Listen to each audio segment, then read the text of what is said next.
Hello guys and welcome to another tutorial, and today I'm going to show you how to add columns in your text or your text box on Adobe InDesign.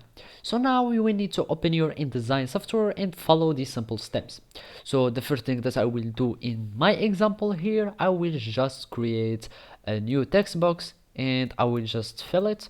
I'm going to right click and fill with placeholder text, or you can just go to type and go down and search for fill with placeholder text. So now I need to select my text box or my text frame here. It is selected as you can see, and now I need to go to object. Now I'm going to click on the text frame option, and here I will have my text frame settings.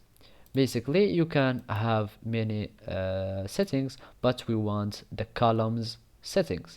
Now I'm going to click the review so you can see how your text will be pre-positioned.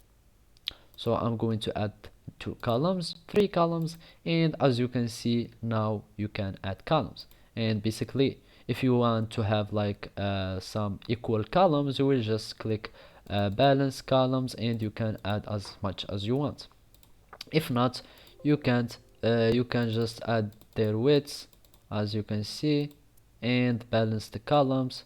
You can add whatever you want, like the space in between them, or the width of each column. Basically just it will do its work automatically. You can add some spacing between them, like the top spacing.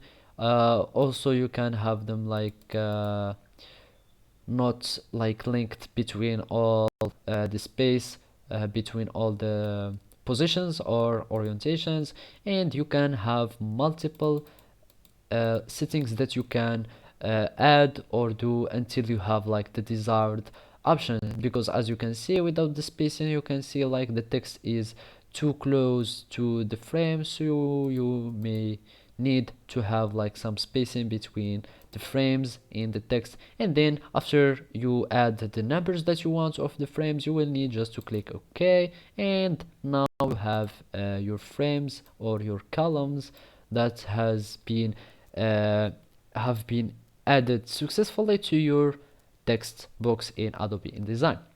So basically this is how you can do it in InDesign software. Thank you for watching and see you next time.